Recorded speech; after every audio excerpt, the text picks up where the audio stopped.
Today's video is sponsored by Saily, of whom more in a short while. About a month or so ago, I found myself taking a train from Ashford International for the first time. And I guess my main takeaway from that experience was, it's a bit of a weird station, isn't it? I think the biggest problem with it is that it's not actually international. Let's talk about that. Now, I have talked a bit about Ashford before. The station was originally opened back in 1842 for the South Eastern Railway, on their main line from London Bridge to Dover. Now, as well as the obvious purpose of allowing passengers and goods to be loaded and unloaded, back then some stations served the purpose of allowing locomotives to be swapped over. Locomotives back then were tiny compared to what would come later, so rather than pause to fill up with coal and water every time they ran out, railways would keep an engine in steam at the station. When the train from London arrived, the tired little engine would be uncoupled, and the one at the station would be substituted. Not dissimilar to what they did with horses on stagecoaches, in fact. So that was the purpose of Ashford Station, and because of that, the South Eastern Railway built their works here, which became the biggest employer and really turned Ashford into a major town. As locomotives grew bigger and more advanced, Ashford's purpose as a locomotive changeover was lost, but the works remained until the early 1980s. Dover, of course, was an important destination because it was one of the Channel ports. In the days before airlines, the boat trains, the trains that met the boats and were timetabled according to the tides, were vital to international travel from Britain. Today's sponsor, Saily, has some useful advice for travelling overseas. International travel may be a lot easier than it was, but it still requires a lot of planning. There's packing, there's currency, there's getting someone to feed the cat or the children or the guy who lives in the attic or whatever. And then there's the question of data. In this world of interconnectivity, it's hard to avoid the necessity of getting online, even if you're trying to get away from it all. But going online in other countries can be expensive, racking up roaming charges or having to buy a physical SIM card when you get to your destination. Fortunately, Saily offers an alternative. Saily uses your phone's eSIM function to get you all the data you need at a highly affordable price. It works on any phone with eSIM functionality, whether you're on iOS or Android. What you do is, you download the app, select your data plan, Saily will connect to you once you reach your destination, and you can relax. There are over 200 destinations served and multiple data plans to suit you, including regional or global plans for you globetrotting types. Even better, viewers of this channel can get 15% off their data plans.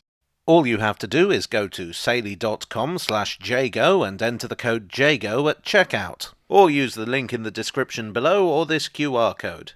Now that's sorted out, let's head back to Kent. There was much competition between railway companies to provide the quickest, cheapest or most comfortable service. Many companies went even further, also owning the ships that crossed the sea.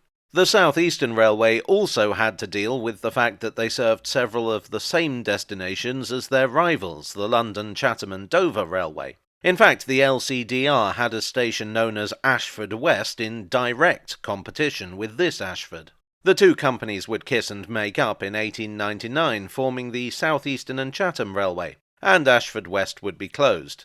Ashford would be rebuilt in 1904. The South Eastern and Chatham, in turn, would be taken over by the Southern Railway in 1923. The Southern had another station called Ashford, which was in Middlesex, so this Ashford took the name of Ashford, Kent. By this time, Ashford was a major junction. There were lines passing through that allowed one to get not only to London and Dover, but Ramsgate, Brighton, Hastings, Maidstone, and many other important southern destinations. In 1948, the Southern Railway was nationalised and became the Southern Region of British Railways, later British Rail. In the 1960s, the whole thing was rebuilt under British Railways modernisation plan, which involved electrifying the main lines through Kent. Yes, another rebuild, but not the last one. All that history brings us to the international part of all this. Since the early 19th century, there had been dreams of building a tunnel under the Channel between Britain and France. For a number of reasons, both financial and political, this didn't happen. There were many proposals and even a couple of attempts to actually dig the thing, but nothing significant came of it until 1988, when work began on digging the present tunnel. The tunnel was officially inaugurated on the 7th of May 1994. I know, I was there. But that's another story.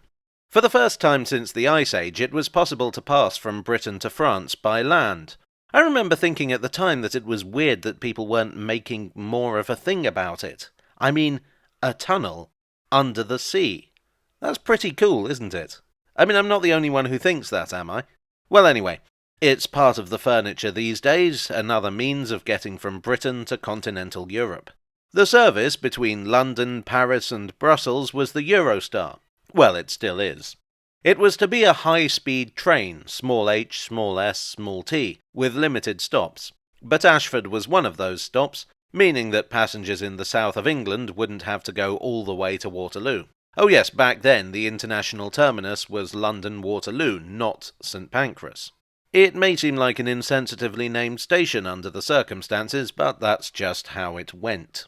The award-winning international platforms are still there, but they're now used by suburban services. The original idea was that the line would be separated from the other main lines. A new dedicated route. It didn't work out that way. The Eurostars ended up having to share track with other trains to the south coast. This meant that they had to be bi-mode to be compatible with the third rail electrification of the southeast, as well as the overhead electrification in France. The slow and often delayed Eurostar service became something of a national joke when compared to the speedy TGV routes of France, but really it was our own fault here in the UK. There was a lot of opposition to the idea of a new line. The press railed against the concept of a railway running through Kent, the Garden of England, although if you've seen the mess of lines left by the South Eastern and Chatham Railway, you might argue that that boat had sailed 100 years previously, but what do I know? MPs also railed against the rails. Those in the affected area complained that it would ruin the countryside. Those outside the affected area complained that those in the affected area would be getting a cool new railway. Ashford was planned to be a stop on the route from early in the project, largely because it was at the junction of so many lines. Services began on the 8th of January 1996. In order to accommodate this, the station was rebuilt. Again. Platforms were lengthened. A separate booking hall with departure lounge was built to enable border controls to be introduced. A multi-storey car park was added. The domestic and international platforms were segregated from each other. The new architecture was terribly modern, although inspired by the 1932-built Maison de Verre in Paris, or Glass House. Everything just sounds more sophisticated in French, doesn't it? Locals also hoped that the international service would bring economic regeneration to the town.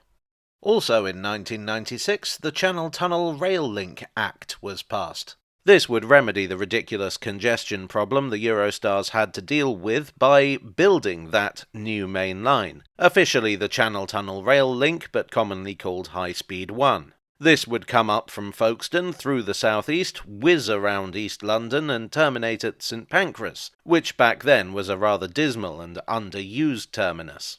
HS1 was constructed in two sections, the southern and the northern.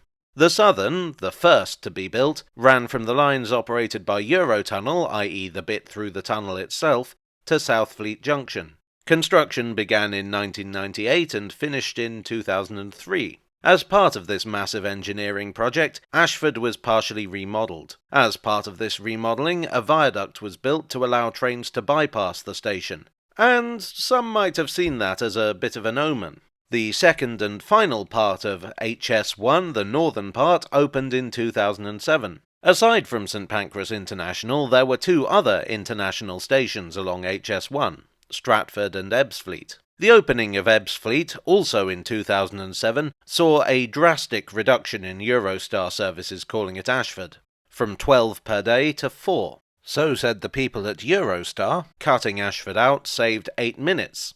This was not a popular move with the good people of Ashford, and a local petition received 11,000 signatures. Eurostar played with introducing new services, none of which were super frequent.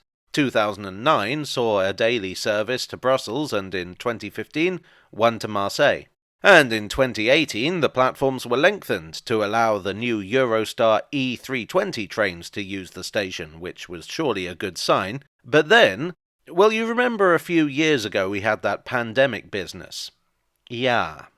International services to Ashford were completely withdrawn, and so, ironically, were those to Ebbsfleet. Those to Stratford were not, but that's because they never started in the first place. That's another story which I've dealt with in a previous video. International services were never reinstated at Ashford, although passengers were assured that it was only temporary. Officially, it's still only temporary. But despite campaigns by local residents and a favourable report from the Good Growth Foundation, there is no concrete date for reinstatement. A review is to be carried out in 2026, but it's not looking good. These days, it's a weird station to visit. The international entrance, still identified as such, feels cavernous and empty. When I visited on a Sunday, everything was closed over this side. The so-called domestic side was considerably livelier. But it's not all doom and gloom. Ashford may not have international trains anymore, but what it does have is a high-speed railway to London. This has in turn brought economic growth to the area, encouraging businesses to move in. So at least one purpose of Ashford International has been partially fulfilled. But no doubt Paris feels as far away now as it did in 1842. Well, I hope you enjoyed today's video, and if you did, it would please me if you'd leave a like and perhaps consider subscribing for more. Today's main sources were St Pancras to Folkestone by Richard Neville Carlet, Work, The Building of the Channel Tunnel Rail Link by Stephen Bailey, BBC News, Kent Rail, The Beauty of Transport, and an article entitled The Rise and Fall of Ashford International Station in The Londonist. I would like as ever to thank my donors on Ko-fi, on Patreon, and here on YouTube for your generous support. You are the separate railway to my undersea tunnel. Thanks also to Misleadingly for sponsoring today's video. Check out the link in the description below to take advantage of their offer. And I will see you all again very soon. Cheerio.